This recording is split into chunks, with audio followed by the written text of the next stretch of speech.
Hey, I'm Alex Rackle from Board Game Co., and we are back after a 3-month hiatus. I feel like it's been 3 months. I know it's been 3 months since we've done this series. We are back with our random question series, although this particular week's segment is not going to be random. So, first, to catch you up in case you are new here, either to the channel or to the series, for a while I was doing a once-a-month series where I asked you a bunch of questions. I gave out a Google Forms link. No information needed to fill it out. You don't have to do email, all that. Just basically asking you to fill out your answers to a bunch of questions, and then next month I ask you a bunch of new questions while going over your answers from the previous month. I was doing that for a period of time, and then I stopped, and now we're back. We are back with the series, hopefully monthly again, but if not, I won't guarantee that the series is monthly, but I will say it's not going away for a while. It may go on hiatus here and there, it may disappear for 2 to 3 months, but I think I'll always come back to it because I like the idea of it. I like the idea of being able to openly talk to you and looping you into the conversation, which is the goal of this. So, with that said,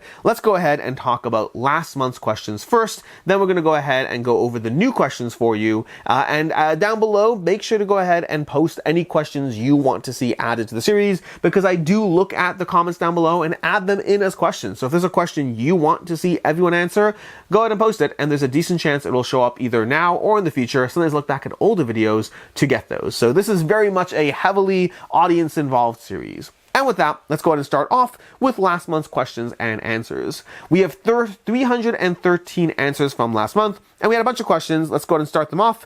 Without any more context about the publisher or game, would you rather play a non-IP game or a game of an IP that you enjoy? Without any other context. That's what I'm curious about. Because if you add context, everything changes. This is with no context. If I simply say IP or non-IP, which would you rather play? And no, again, no publisher, no nothing, just IP or non-IP. And we had 52% coming in with non-IP. By the way, that would have been my answer. If you give me designers and publishers and context, I may well choose IP. Without any other context, I'm going with non-IP over IP every single time, because IP can be a crutch. There are times where it's certainly not a crutch, but it can be a crutch. And to that end, if I don't have more context to let me believe that it's not a crutch, I'm going with non-IP, but it was a close one. 52% versus 47.9%.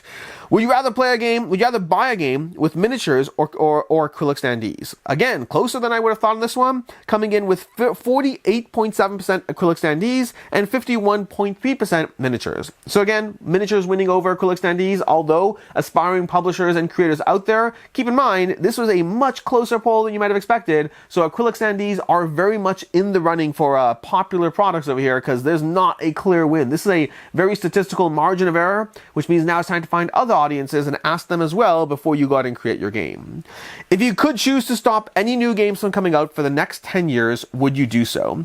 We had 80% saying no and 19.6% saying yes. My answer is a bit more complicated here. It depends on if I'm answering from the stance of this is my job or not. If I'm answering from the stance of a regular gamer, yes, I would stop all games for the next 10 years, just so I could catch up, because I have FOMO over every game that I want to play and don't, and every year that comes out, that new games are coming out, I'm like, but I still haven't gotten to all the last ones, and I'm falling behind. And so for me, because I have FOMO, and obviously not taking into account if anyone was negatively affected by this, like I'm not interested in hurting people's livings or all that, but I would choose to stop it. From the stance of somebody who relies on the cult of the new to drive clicks and views and all that, I wouldn't stop any of it, because if no new games come out for 10 years, I probably have to find another job.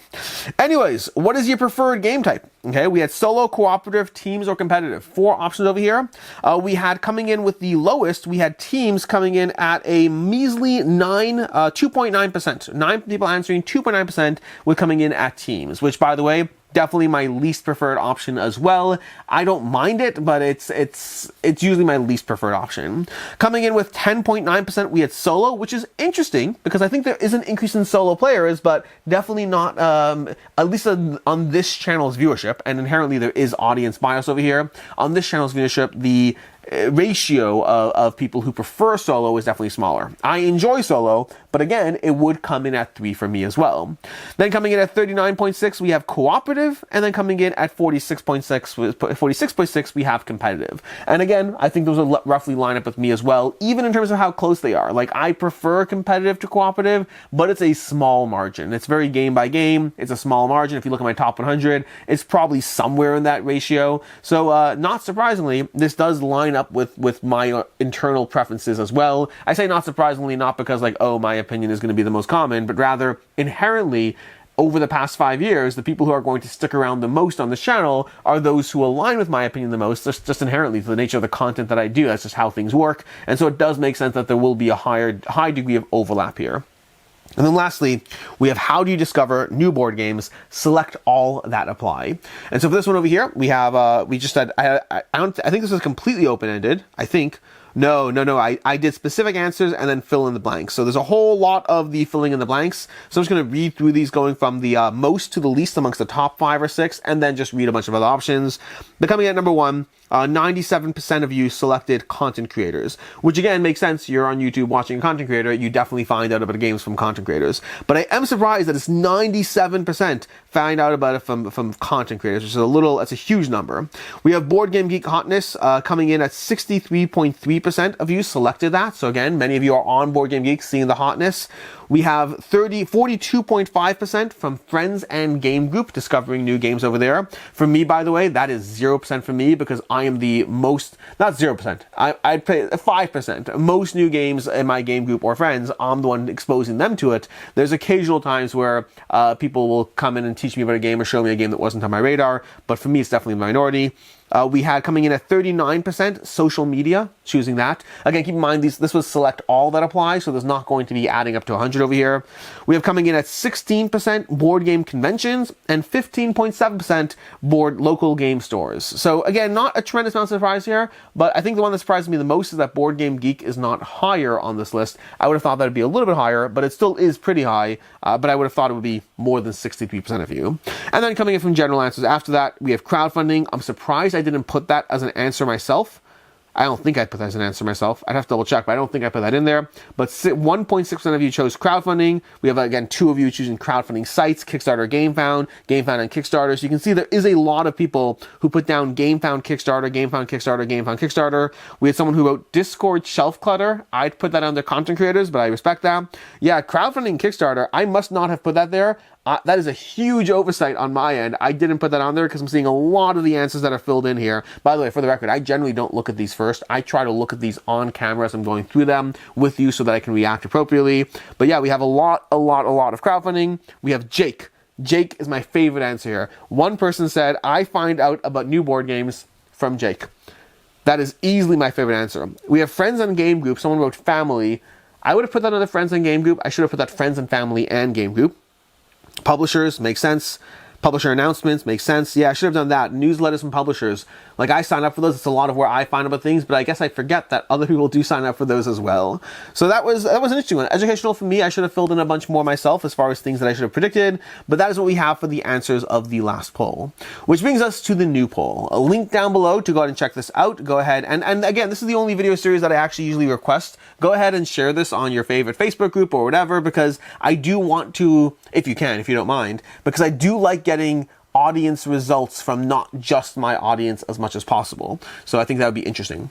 But anyways, we're going to go ahead and go through a new series of questions, and this one's going to be specifically focused around campaign games.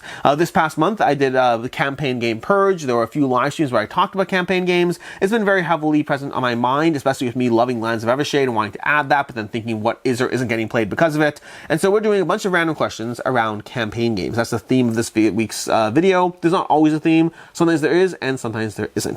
Starting off with number 1, do you enjoy campaign games? And before I go through this, my goal as I go through this is to read out the questions, explain a bit more about what the question might mean if I want, and then that's it. I don't tell you my answers now because I don't want to in any way bias you towards anything. You answer what you answer. I'll tell you what I would have answered in a month or 3 months when this video series returns. We have, do you enjoy campaign games? No. as much as any other game, very much yes. Now, I don't know why I put an exclamation mark in the very much yes as opposed to being no and yes, but either way, we have no, as much as any other game, yes is effectively the answer. I think very much yes I did because I'm trying to separate it from as much as any other game. That's probably why I did it like that. Question number 2. How many campaign games have you played for at least 15 hours, not legacy games? So all these are not legacy games. How many campaign games have you played for at least 15 hours? 0, 1 to 5, 6 to 10, 11 to 20, and 21 plus. I mean, the fun part there is 21 plus could be 21 plus. It could be 72 plus. I don't know. I figure that's a nice degree of barrier over there. In general, if you're uncertain, just go with the one that you think is the most likely over there. That's the goal there. And again, if it's 14 hours, 15 hours, whatever it is, let me know in the comments down below. How many campaign games have you finished? Again, not legacy games. How many campaign games have you finished? Finished would just mean that you've concluded a session, a full session. Doesn't mean you did everything in the game. It just means you concluded a reasonable session, and if you were to play it again, you'd be starting again from scratch. 0, 1 to 5, 6 to 10, 11 to 20, or 21 plus. Again, same basic answers, just different question. How many unfinished campaign games do you have? Ooh, I might answer... This might bias you towards I am on these things, but I might add to the answer there to give a higher number for unfinished campaign games. I guess for whatever reason, I assume you have more unfinished campaign games than finished campaign games. That might bias you as to where I am. How many unfinished campaign games do you have? 0, 1 to 5, 6 to 10, 11 to 20, 21 plus. I think the reason I did that is because I added that question primarily because I think it's very relevant to what I'm trying to go for overall. I don't just want to know how many you finished. I kind of want to get a sense of what the pool is of how many you have versus how many you finished. I decided not to do a ratio question where each person answers their own ratio. I decided not to do that. How many of your unfinished campaign games do you genuinely believe you will finish? So if you have an unfinished campaign game, you started it, how many of them do you genuinely, oh, interesting. I'm going to tweak this question. I'm going to adjust the wording of this question. How many of your unplayed or unfinished campaign games, okay? They're going to change that. How many of your unplayed or unfinished campaign games do you genuinely believe you will finish? Number 1, I don't have any unfinished campaign games, for the best of you out there. Number 2, less than 25%, 26 to 50%, 51 to 75%, 76 to 99%, or the last answer, what do you mean? Every single last one, of course. Next question, do you still back or buy new campaign games? So you, as a person watching this video, do you still back or buy new campaign games? Option 1, never did. 2, not anymore. Yes, but less often. Yes, just as much as always. Yes, even more so nowadays. I'd love to hear your answer to that. And then lastly, if yes at all, and you still have unfinished campaign games, I mean, if you answered anything other than never did, then you answer and you have unfinished campaign games, then why, unfinished or unplayed campaign games, then why are you backing more? Answer 1, I don't or I don't have unfinished campaign games. Answer 2, just plain FOMO. I probably shouldn't be backing them. Answer 3, I think I'm finishing and acquiring at a roughly even enough pace. Okay, I might tweak the wording in that. My goal is to basically say that, like, hey, like, I think I'm doing a good enough pace that, okay, fine, so I have 15 unfinished games, but I have 15 coming in, but they usually come in and go out at roughly the same amount. So that would be the goal of that answer. I might tweak the wording, I might not. The fact that I paused and studied over it for a second bothers me, so I might try to clarify it. And so next question, so I think I'm finishing and acquiring at a roughly even enough pace. Next answer, they offer something new that my current games don't have. I realize I restarted the numbering. We're up to 5, 4 over there. I think they offer something new that my current games don't have. And answer 5, I couldn't tell you. That would be the answer 5. And then answer 6, I did give an other for this answer because some questions I think deserve an other because I may not have thought of other reasons.